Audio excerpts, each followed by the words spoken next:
Hear John Charles Thomas on the telephone hour at 9. This is One Man's Family.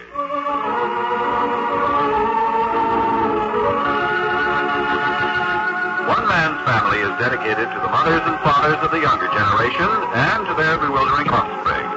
Today transcribed, we present the opening chapter of Book 71, entitled A Reintroduction to the Barbours. There is probably not a good-sized handful of radio listeners throughout the United States who are not familiar with the name of Barbour. The Barbours of Seacliff, San Francisco, that is. Henry Barbour, the head of the House of Barbour. Fanny, mother and grandmother to all the Barbours. Paul, the strong right arm to anyone in trouble. Hazel, the eldest daughter, now married to Daniel Murray, and the mother of Hank and Pink, the twins, and Margaret, the dark-eyed 12-year-old daughter. My goodness. Do you expect anybody to keep track of a list of names like that? Oh, Hazel. Mrs. Daniel Murray, that is. How about a little help? I don't know why. We've been friends and neighbors of the radio audience for almost 18 years now. If they don't know us now, I doubt if they're ever going to. Still, a recapitulation. Oh, well, how far have you got? That you're Hazel, the wife of Daniel Murray, and the mother of twin boys, 16, and a young daughter of 12. Mm-hmm. Well, Hank and Pinky and Margaret are out in the swimming pool at the moment. We're up at the Sky Ranch for the summer, you know. The Sky Ranch? Yes. You know, Nicky and Claudia's summer home, 40 miles down the peninsula from San Francisco. That must be in the Santa Cruz Mountains. Yes. Here, Nicky's out on the front porch in the hammock. Let him tell you about it. Oh, Nicky. Yes? Someone facing me? Come in here, please. Righto. Will you good people excuse me, please? What's on your mind, Hazel? Oh, hello there. Nicky, this is Mr. Frank Barton, and he has some questions. Oh, the inquiring reporter? In the manner of speaking, yes. You see, after all these years of broadcasting on Sunday afternoons, One Man's Family has now moved to this beautifully cozy spot on Monday evening. And, well, it seemed only proper to catch up a few threads for some of your new neighbors. I see. Nicky here, Nicholas Lacey, that is, formerly of London, England, is my favorite brother-in-law. Your only brother-in-law, isn't he? Anyway, he's married to my sister, Claudia. And Nicky and she are the owners of this gorgeous horse-breeding ranch up here in the high places of the Santa Cruz Mountains. The Santa Clara Valley's below us on one side, and the Pacific Ocean's a half-mile below on the other. And you're 40 miles from San Francisco. Almost to the 10th mile. And here we are, and here we shall remain all through July, August, and most of September. Just smell that fragrance of sun on the redwood needles. Listen to the buzz of those lazy insects. Feel the warm sun cooled by ocean breezes on the back of your neck. Oh, goodness, Nicky. What Chamber of Commerce is paying you? Yes, I think that tells me all we need to know about the Sky Ranch. Well, now, just where do you fit into the Barbour family? Well, an Englishman born. I was lured to America some 15 years ago by the younger daughter, Claudia. I've been a loving, devoted husband, a fond brother-in-law, and a worshipful son-in-law ever since. And let me add that there are two daughters in the family, Joan, 16, and Penelope, 10. Hello, did somebody mention my name? Oh, Joan, my dear, come here. Okay. What's the big hairy deal this time? Big hairy deal indeed. Joan is Mr. Barton, a chap on the prowl for information concerning the Barbours. Mr. Barton, my eldest and well-beloved daughter, Joan. I see you're going swimming. Yes, you see a great deal these days with these modern bathing suits. Why, Hazel, that from you? Yes, Hazel, how about that? Well, I just can't seem to get used to these bits of draperies they call bathing suits these days. A bit of the old-fashioned girl coming out in you. Well, excuse me, please. I've got a date in a swimming pool, and then Paul and I are heading back to town. It's nice to meet you, Mr. What was your name? No memory for names, just like a mother. Pardon me, will you, gentlemen? I want you to meet my husband, Daniel. Now, out on the front porch, I think, Hazel. Thanks. Oh, there's my wife coming downstairs. Apparently going swimming also. Oh, Claudia. Hi, Nicky. Come on swimming. Come here, my dear. Oh, hello. I didn't know we had guests. Claudia, Mr. Barton. My wife, Mrs. Lacey. How nice. Excuse me if you catch me all unaware and ready for the swimming pool. I'm really quite happy I did. Quite. You can see where Joan got her good figure. Goodness, compliments from the husband. I take it Joan's gone out then. Yes, and I must say you've chosen a much more modest garment in which to swim than your daughter. This is last year's suit. Wait until next year. Oh, Joan, I don't think the law will allow it. Well, if you'll excuse me. Oh, Nicky, telephone. Someone say telephone. It's Jack calling. Oh, Nicky. Coming, old boy. Claudia, will you look after our guests a little? Excuse me, please. Oh, would you like to come out to the swimming pool? Oh, I'm afraid I couldn't concentrate. Do you mind? Oh, do you have to concentrate? Well, yes. My job is to sort out the Barbours. Well, I think you must have my branch pretty well sorted. Nicholas, my husband, my eldest daughter, Joan, 16, my little daughter, Penny, 10, and myself, Claudia, the second daughter of the second generation and Clifford's twin. Well, that's wrapping it up in a small package. Oh, and here's Hazelbag. Oh, that's Dan with her. He's Hank and Pinky's stepfather, isn't he? Mm-hmm, and Margaret's, too. But you'd never know it. Everybody loves everybody in that family. Come on, Dan, then you can get back to your discussion with Mother. Mr. Barton, this is my husband, Dan Murray. Hello. Glad to meet you. I understand you're having a time straightening out which Barbour is which and who belongs to who. I'm beginning to see light. Well, here you have Hazel and Daniel. Out there in the pool, you see our three young hopefuls, Hank, Pink, and Margaret. And that's this branch of the family, the Murray branch. Oh, good. I now have the Murrays and the Lacys straight. Oh, then you'll excuse me. Oh, no. Just a minute. I don't quite understand about your daughter, Joan. Did I hear her say she was going back into San Francisco this afternoon with somebody named Paul? Oh, goodness. Paul will have to explain that himself. Hazel, would you be a good egg and go get Paul? I'm in no condition to go any place but to the swimming pool. Of course I will. Thanks awfully. A girl can't stand around in a dry bathing suit indefinitely. That's our Claudia. Excuse me, I'll see if I can find Paul around someplace. Why don't you let me go, Hazel? Oh, you keep Mr. Barton company. I'll be right back. You asked about Paul. Yes. Well, he's the eldest son in the family. He's right up next to Mother and Father Barbour. Sometimes I get the impression, standing on the sidelines viewing the family through the eyes of a son-in-law, that once in a while Paul even supersedes the older generation. In town, he lives at the old family home, you know. Is that so? Yes, his quarters, bedroom, studio, I don't know what all up on the third floor. The whole top of the house is his. All alone? Yes, ever since his adopted daughter Teddy grew up, became an Army nurse, and went off to service in American-occupied Germany. She's still there? Still there and liable to stay. Oh. Yes, one of the little tragedies of the Barbour family. You see, Paul adopted Teddy when she was about 7 years old. She grew up in the family home, and her little girl affection bloomed into a desperate, grown-up love. She was always a daughter to Paul. For her, it was everything or nothing. She couldn't have everything, so she chose nothing. Went away to Germany to help others. What an intriguing story. Oh, you haven't heard anything. His family's fairly alive with undercurrents of one sort or another. Wait till you hear about Clifford and his lost 11 years. Jack and his trip with the horse. Now, wait a minute. Let's stick to one thing at a time. Oh, yes, Paul. Ever married? Yes, he married an American Red Cross nurse in the First World War while he was fighting in France. Married 2 weeks, and Paul was shot down in an air battle. When they pieced him together, and he was able to ask for his bride, they had to tell him that during his convalescence, an epidemic had broken out in her hospital ward, and she was one of the first victims. He must just barely been of fighting age when all this happened. Underage, actually, but he never recovered from that one long-ago love. No other woman has ever taken his heart completely. Here he comes. Handsome, isn't he? That's his kindness showing through. Well, what is this in here? Hazel blasted me out of my garden chair. What is it, Dan? Paul, Mr. Barton.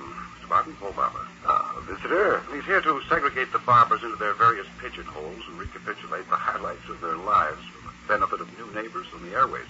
Well, you've taken on a job for yourself. So I'm beginning to find out. Have you met Dad and Mom yet? No. Well, there would have been your natural starting point.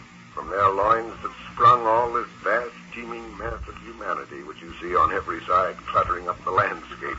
We'll get to them in a moment. Why don't you come on outdoors where you can really see what the Sky Ranch is all about? We'll sit under a redwood or a madrone and do this thing right. Sounds intriguing. Come along. Come on, Dan. Join in a little. You folks go ahead. We'll go out this way where we won't be run down by a motor scooter or hit by flying footballs. Well, I've got the Hazel and Claudia branches of the family pretty straight in my mind. I don't quite see where you come into the picture with Claudia's daughter, Joan. Oh, that's it. Well, here, sit down. Put your back up against that tree. Yeah, how's that? Oh, that's good. How'd you happen to hear about Joan? Oh, I talked to her a minute. She said she wanted one more dip in the swimming pool before you took her back to the city. I see. Well, every family has at least one problem child in almost every generation. It's almost axiomatic. Joan's a problem child? Well, let's say she has the potentials for it. Some children accept their lot in life without question. Even some horses accept the bit and the work collar as if they were born to it. other children and animals will fight every step of the way. Horses become outlaws, children become delinquents, and then criminals. And Joan? Well, Joan stands very much in the younger generation for what my brother Clifford stood for in our generation. Clifford, that's Claudia's twin brother. Yes. I'm the eldest, and Hazel, and Claudia, and Clifford. But what I was about to say was, Clifford and Claudia, to some extent, were the rebels in our generation. Claudia married Nicholas Lacey, and he's changed her. Clifford never did find himself. The older he grew, the more resentful and rebellious he became. He still is? No, he recently had an automobile accident, and a strange change for the better has come over him. But that's a whole story in itself. The thing is that Clifford has lived over half his life in a state of frustration and resentment and insecurity. Well, I've seen the same first budding signs in my niece Joan, and I set out to nip them before they become a habit pattern in her life. Are you a psychiatrist? Oh, actually, I'm not even a psychologist. No, but I've always been sincerely absorbed in the human side of life, especially where it touches on members of my own family. Yes, it shows in you. Oh, that's it. Well, anyway, Claudia and Nicholas have agreed to allow Joan to come and live at the family home out in Seacliff, San Francisco for the summer. You two alone? Yes. See, I have the whole top of the old family home to myself, including an extra bedroom which used to belong to my adopted daughter, Teddy. Yes, I know about the top of the house and Teddy. Oh, somebody else has been talking, I see. Well, I have to keep an eye on my training school down at the airport every day, so I found Joan a job in the traffic office at the airport. She wanted to work when she could spend the summer up here? Well, we'll spend weekends up here. Well, yes, but isn't that odd in a girl of 16 to give up horses and swimming pools and a country vacation? You're persistent, aren't you? Well, if I'm going to get at the bottom of the Barbours... I see your point. Well, the fact is, actually, Nicholas Lacey is not Joan's real father. Oh? Claudia married a youngster just out of college named Johnny Roberts when she was 19. In fact, ran away to Reno with him. Marriage went smash almost before it got underway, and young Roberts died of pneumonia after an airplane accident in China. Joan was born after her father's death. That's right, yes. And then Nicholas Lacey came into the picture. Although he and Claudia have been married since Joan was 2 years old, she's never accepted him as a father. Why do you suppose? Well, you want my theory? That's all it is, a theory, but it's yours if you want it. Please. Almost always in every family where there are daughters, there's an instinctive unconscious vying between the girls and their mother for the love and attention of the man in the family. What's this? And most people would be shocked if they knew this, but it's as actual and as true as life itself. Any social worker can tell you more about that than I can. However, in a well-adjusted home, and especially in homes where the husband is also the father of the daughters, those stresses and strains of rivalry between mother and daughter are good and wholesome, and tend to tie the family closer together. You're getting in too deep for me. I'm sorry, it's the orator coming out in me. Now, what I'm trying to say is that the natural rivalry between mother and daughter has been intensified in the case of Joan and her mother, Claudia, because Nicky is only a stepfather. Joan has an affectionate nature and would like to give her love wholeheartedly to a father, but she doesn't feel that Nicky is her father, but just a handsome man who's married to her mother. You mean she's jealous of her mother? Partly. She's frustrated because she has no father on whom to bestow her affection. She's afraid to express her need to love and be loved by Nicholas because it shames her to think that maybe it isn't exactly a daughter's love. And on top of all that, Claudia can't help but sense some of his conflict in Joan and feel some of the rivalry. And that doesn't do anything but cause further complications as Claudia instinctively raises defensive barriers. So you're taking it on yourself this summer to solve a complicated setup like that? Well, if I'm right, and Joan is just suffering from lack of a father's attention, who knows? Perhaps I can satisfy that need and solve Joan's whole emotional problem. As easily as that. Will it be a father's affection she gives you, or something else? Well, I'll see to that. The way you saw to it that your adopted daughter, Teddy, kept her emotions within control? Oh. Well, I can answer that on several grounds. To begin with, Teddy was 21. Joan is a little girl of 16. Beyond that, I have much greater knowledge on the subject than I had when I adopted Teddy, and finally, Teddy's was an experience spreading over 15 years. Jones will be a matter of a few weeks. Oh, here comes Claudia with Clifford. No, don't get up. No one stands on ceremony around here. Those two are twins? Well, not identical twins.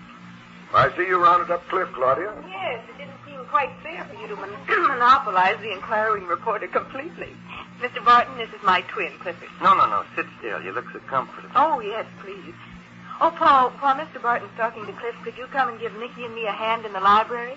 Well, I'll give you a hand in the library if you'll give me a hand onto my feet. Okay. You come. For goodness sake, Paul, you can't be that heavy. You sure you didn't take root? A little more respect for your elder brother, young woman. Listen to the man. Will you excuse us? Oh, certainly. And thank you, Paul. Not at all. Must keep the family records in order at all costs. Well, I'll see you again before Joan and I leave the city. I'm always amazed at Paul. He's got more facets to his character than an old-fashioned diamond ring. Oh, I found him very easy to get acquainted with. You think you got acquainted with Paul at one sitting? You just got a glimpse through one door, fella. Well, I've known Paul Barbour since he used to give me a nursing bottle. And he's still as far beyond me as that horizon over there. That's an interesting statement. I could make a lot more just as interesting. What about you? Claude said you had a mission and you were visiting us for a purpose, and that I was to tell you anything you wanted to know. And you're willing? Shoot. Well, Paul just mentioned that you'd had an automobile accident. You mean you want the whole story of my life? Is your life story tied up with this accident? Certainly is. Every living, breathing minute of it. Well, let's have it.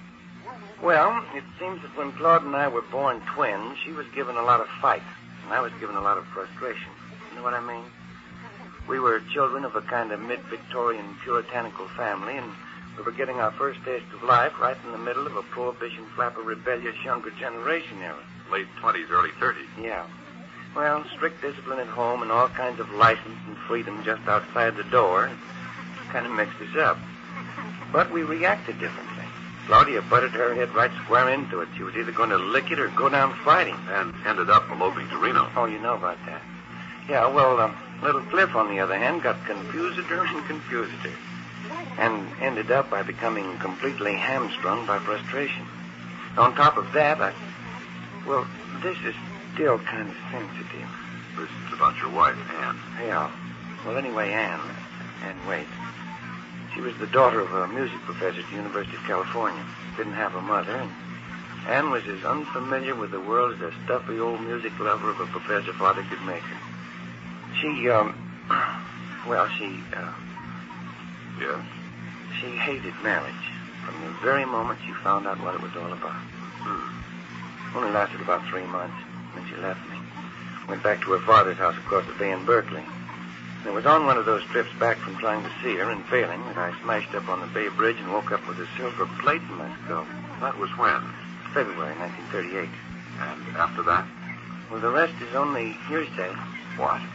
Yeah. Here about 4 or 5 months ago, it seems I had another automobile accident and lit on my head again. When I woke up this second time, I thought I was waking up from the first accident 11 years ago. You've lost 11 years of your life completely? I'll tell you how completely. I woke up this last time with an 11-year-old son that I didn't even know I had. I didn't know Anne was going to have a baby when I had my first accident. I woke up this last time to find that during these 11 years, Anne had died. And I'd married and lost a second wife, a girl named Irene. Do you have any idea how it feels to have been the husband of a girl who isn't even a memory? You can't yourself believe ever existed? Tough. Are you kidding? Well, here I am today getting acquainted with an 11-year-old son whom I seem to have neglected completely during those 11 years I can't remember. Oh, yes, and then there's Roberta Evans. Who's she? The girl I was supposed to have been in love with before my last accident. I didn't know who she was when I came to, but I've got to know her pretty well again. Going to marry her? Cliff Barbour married for the 3rd time. I've always been a pretty monogamous boy in my own mind, but I don't know. Whatever circumstances demand, I suppose I'll agree to. Hey, aren't you getting a little tired sitting on the ground? Oh, redwood needles are a pretty soft cushion. Come on, let's stretch our legs, huh? You want to meet some of the rest of the family. We're kind of out of the traffic here. Give me a hand. Thanks. Yep. Here. Oh, come on, we'll head around the house. Oh, have you met my sister Hazel? Yes, and Claudia and Paul, and now yourself. Well, that just leaves Jack, our youngest brother. I think he went horseback riding. Well, talk about the devil. Hey, Jack! Jack, where you going? Oh, Cliff. Just got back from a ride up the wood road. Ought to take a shower and get into my swim trunk. Well, come here for a minute. Sure, okay. He's the attorney of the family. Married to Betty. He has 6 daughters. 6? That's what I said, 6. Jack, I was just telling Mr. Barton here that you're the parent of 6 daughters. 6 beautiful daughters, doggone it. How are you, Mr. Barton? Oh, fine, thank you. But tell me, how can a boy your age be the father of 6 children? Well, 3 of them descended on us all at once last New Year's. Oh, triplets. Yeah. Abigail, Deborah, and Constance. By the way, Jack, Mr. Barton's here to get a full resume of the whole Barbour family. You're next in line. So tell him anything you want to know. Wouldn't you rather wait until I've had a change and don't smell so horsey? Oh, it's quite all right, Jack, if you don't mind. No, I'm comfortable. You want to go up and sit on the steps, or shall we grab these lawn chairs? It's nice out here on the lawn. Okay. Oh, hey, is Dad around? He's got to meet Dad. He's down under the madrones in the hammock. I saw him as I came up from the stable. Oh, Clifford! You being paged, Cliff? Yeah, Hazel, out here. Could you come around to the kitchen and help us move the ice cream freezer out of the kitchen? Ah, ice cream for dinner. I'll be right there. Thank you. Too heavy for Mrs. McCall to move. Yep, homemade ice cream for dinner. And what do you want to bet? It'll be fresh peach. Well, I gotta go. Excuse me, Mr. Barton. Well, thanks for the assist, Clifford. Who doesn't like to talk about himself? Open up now, Jack, and give him the works. I could tell him things that'd make his ears burn. You probably will.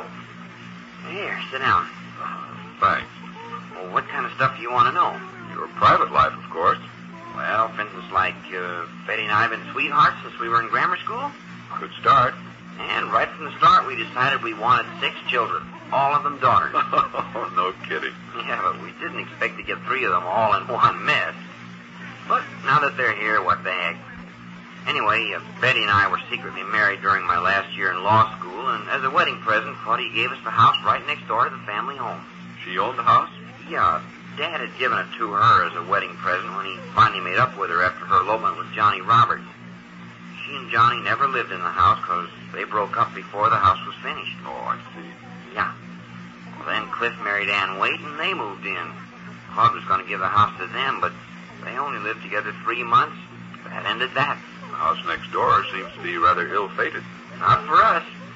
No, sir. The house across the hedge has been doggone wonderful.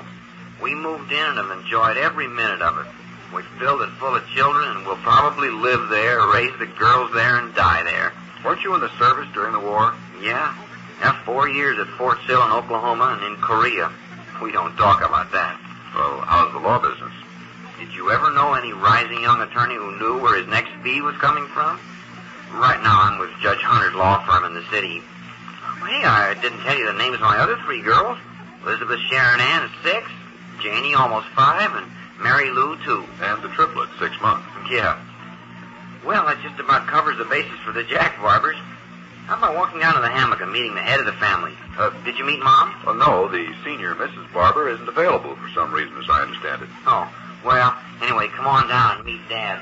He'll probably want to begin at the beginning and take you over the whole story again, besides showing you every nook and cranny of the Sky Ranch. Ah, good. He may even want to make a date in town to show you his gardens and the family home where he raised his brood. Is that him, over there in the hammock? Yeah. He comes up here for a vacation and spends 9/10 of it right there in that one spot. Here we come, Dad. Pull yourself together for visitors. Come on with you. Sounds like he was expecting us. Well, Mr. Barton, it's taken you long enough to get around to the real source of information in this family. What did I tell you? Mr. Barton, this is my father, Mr. Henry Barbour. Dad, Mr. Barton. Glad to know you. Oh, here, please, don't get up. Oh, nonsense. How can I show you the Sky Ranch lying flat on my back? Okay, fella, you're in expert hands now. Where are you going, Jack? To get out of these riding clothes and get rid of some of this horse odor. You'll find me at the swimming pool if you want me later. Be seeing you, Mr. Barton. Yes, You're sure you want to stir around? certainly, sir. First, let's walk down toward the stables. My son-in-law, Nicholas Lacey, has a model horse breeding ranch there. So I hear. Yes. Can't stand horses myself. Matter of fact, I can't stand cows either.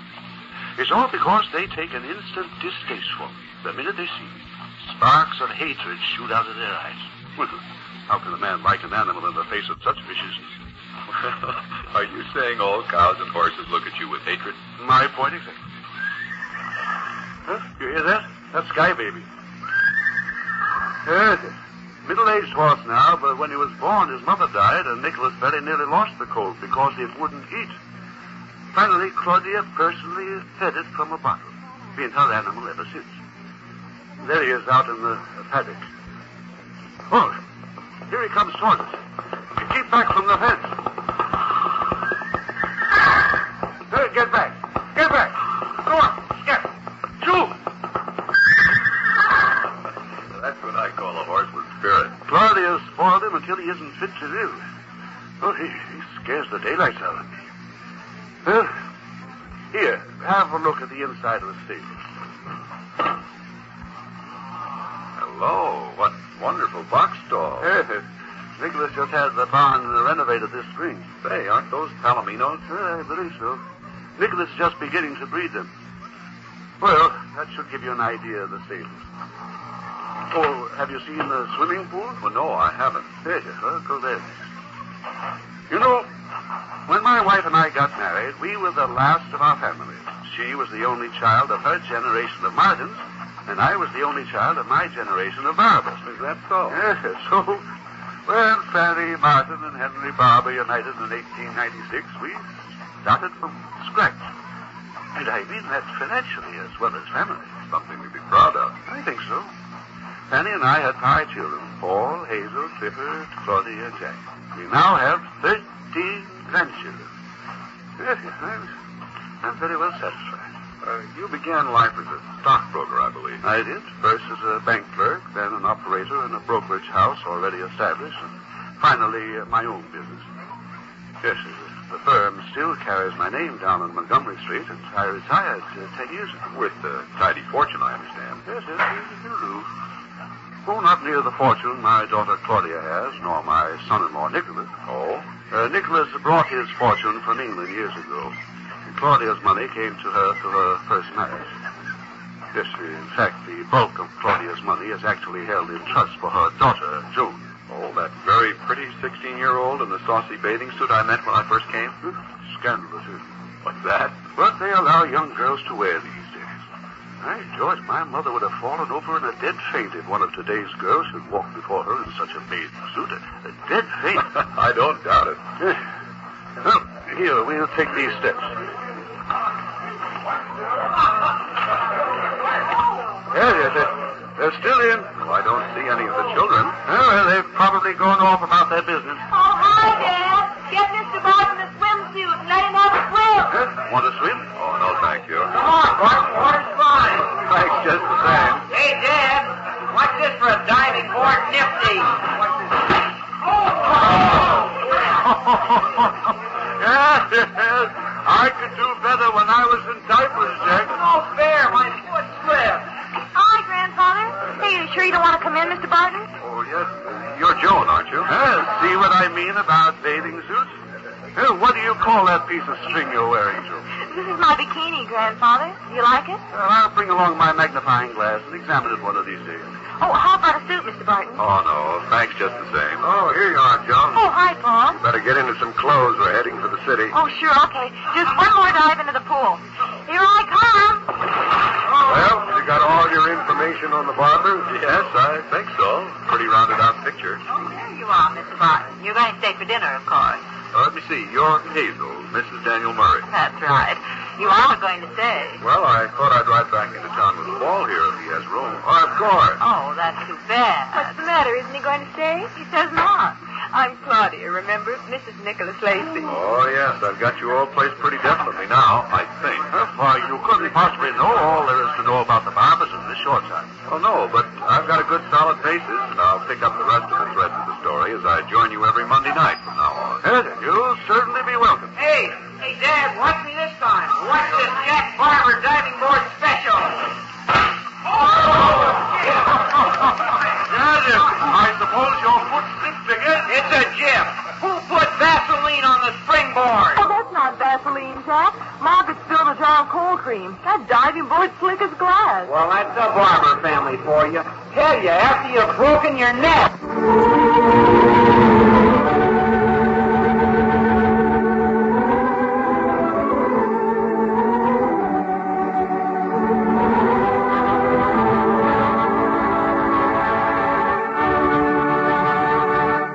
Family comes to you from California. This is NBC, the national broadcasting company.